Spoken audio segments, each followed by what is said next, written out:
Bienvenidos al tercer módulo de este curso de gestión de crisis en el sector turismo. En este módulo vamos a hablar sobre la comunicación en tiempos de crisis. Para el proceso de comunicación de crisis hay que tener en cuenta dos aspectos. El primero es el aspecto técnico, correspondiente a acciones y o decisiones que se toman para solucionar una situación o problema crítico. Y el segundo es la percepción, la opinión que se forma en las audiencias y actores involucrados sobre dicha situación o problema, y que puede ser o no ser realidad, generando rumores que contribuyen a engrandecer la crisis y confundir más al público. La importancia de la comunicación en tiempos de crisis es que la información que se difunde sobre el impacto de estos acontecimientos debe de ser manejada con cautela, ya que ésta puede tener importantes repercusiones sobre la actividad en la región si se genera la percepción de que la infraestructura, los servicios y las zonas turísticas han sido gravemente afectadas. Lo publicado por los medios locales representa la principal fuente de información para la prensa extranjera, así como para algunos periodistas acreditados quienes toman esta información como primera fuente. Las herramientas de comunicación. En este apartado podemos encontrar 5 herramientas. La primera son las declaraciones. Estas deben de ser cortas, apenas un par de minutos para el vocero, informativas y precisas, abordando el ángulo humano del problema. En las conferencias de prensa se convoca a todos los medios y cuando existe una justificación informativa derivada de un anuncio de cierta trascendencia que merezca ser comentado por el portavoz del comité de crisis, de la empresa o del destino. Exige una preparación detallada que obliga a una exhaustiva preparación de mensajes y a posibles preguntas y respuestas. En las entrevistas 1 a 1 se realizan declaraciones personales, las que deben de ser obviadas por el portavoz. Los comunicados de prensa se utilizan de manera obligada para atender las necesidades informativas de la crisis. Se entrega después de una conferencia de prensa o se utilizan cuando el portavoz o el comité no quiere hacer declaraciones en público. Y por último, un debate confronta puntos de vista en específico de distintos actores. Este se debe de evitar en caso de crisis. La elaboración de los mensajes son fundamentales e inspiran toda la comunicación tanto directa como masiva, tanto por carta como en televisión.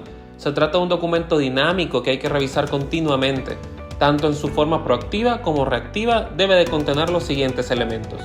Primero, una descripción y reconocimiento de los hechos. Segundo, un control de la situación. Tercero, es la preocupación por los afectados.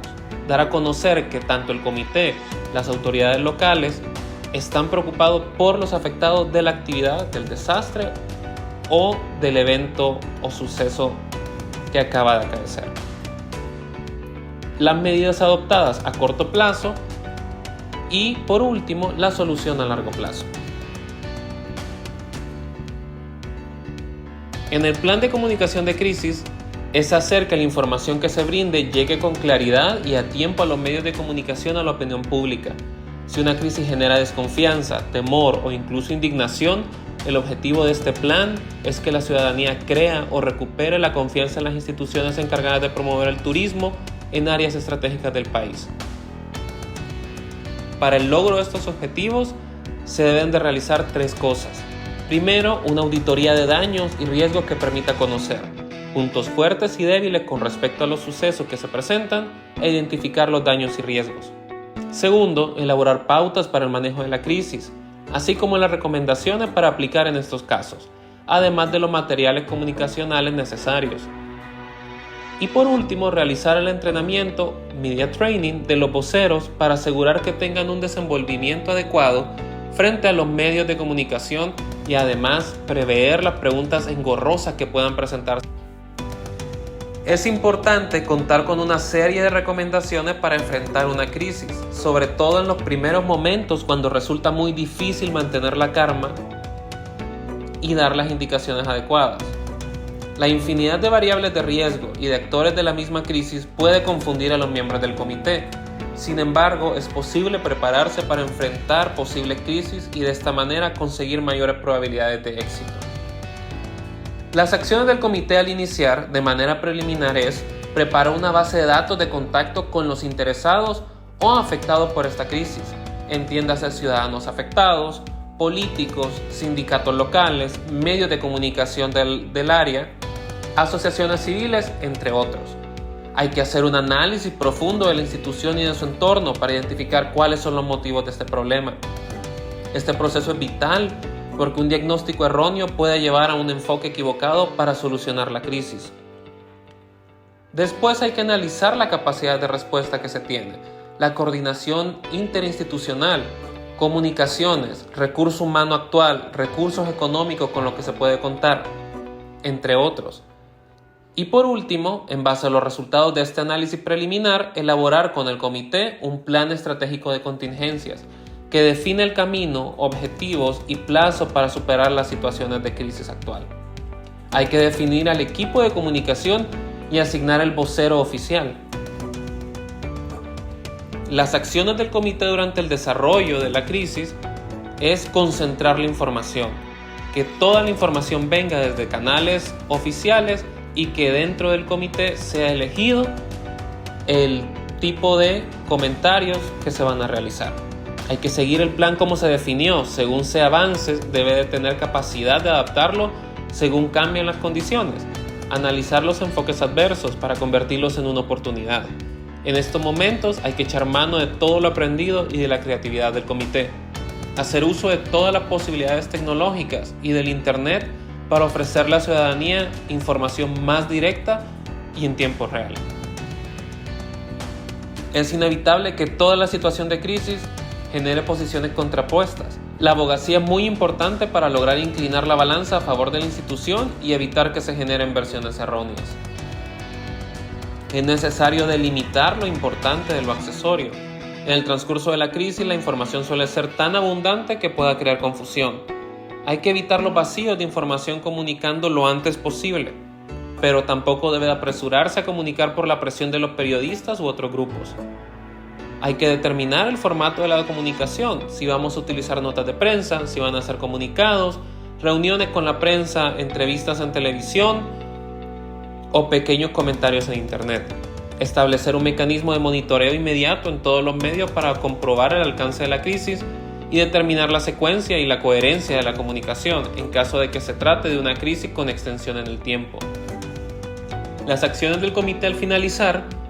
En el plano interno es necesario no voltear la página y dejar todo en el olvido, sino hay que sacar lecciones y sistematizar la información para tener un registro que permita analizar los alcances y la magnitud de lo ocurrido, así como las responsabilidades, no dejar cabos sueltos, prevenir repercusiones inmediatas, analizar y prevenir efectos a largo plazo, evaluar y medir los resultados de las acciones realizadas, agradecer las colaboraciones obtenidas de distintas entidades y elaborar una guía de lecciones aprendidas, poniendo énfasis en las debilidades, en los escenarios no previstos durante esa crisis y elaborar un listado de recomendaciones.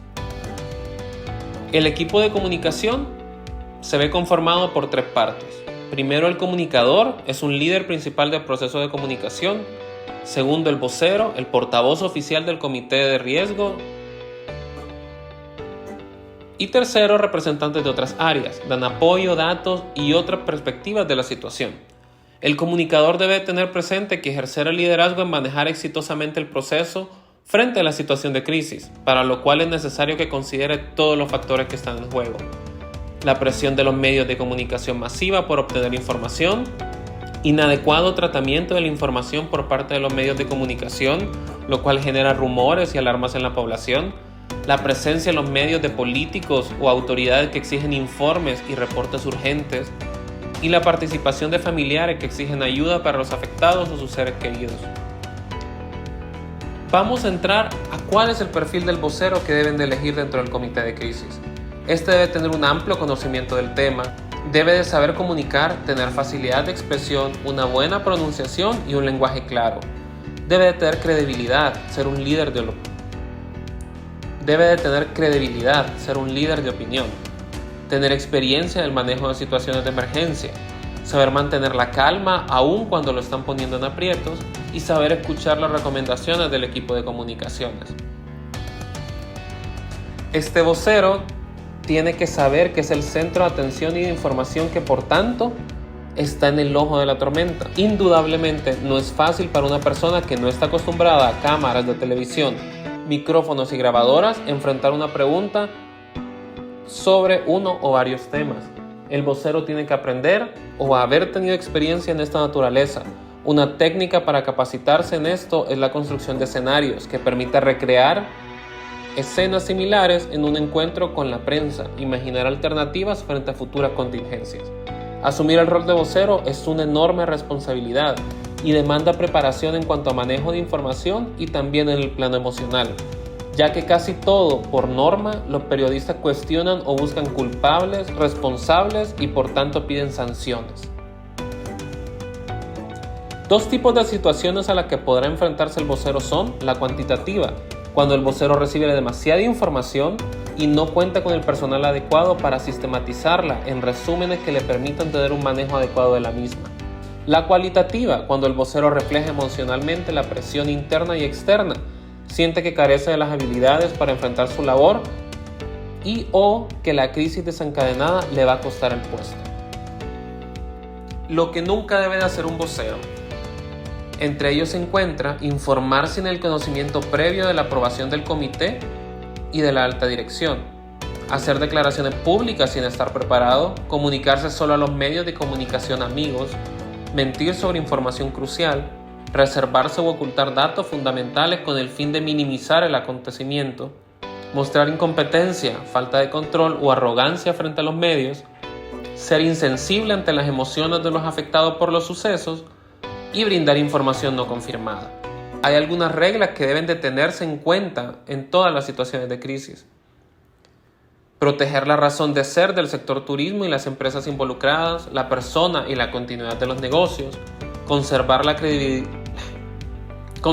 credibilidad y reputación de los servicios turísticos, centralizar la información y el proceso de toma de decisiones, definir y promover los sistemas de captación de llamadas y de atención de solicitudes de información de la población, área de prensa, portal web, alguna línea gratuita, delimitar el número de personas involucradas en el manejo de la situación, conseguir toda la información, documentación, datos y hechos con el menor plazo de tiempo posible, definir un único mensaje adaptándolo a cada una de las audiencias, garantizar que la versión oficial llegue a todas las audiencias con fidelidad y disminuir la evolución de la crisis e intentar que la crisis local no se convierta en regional o nacional.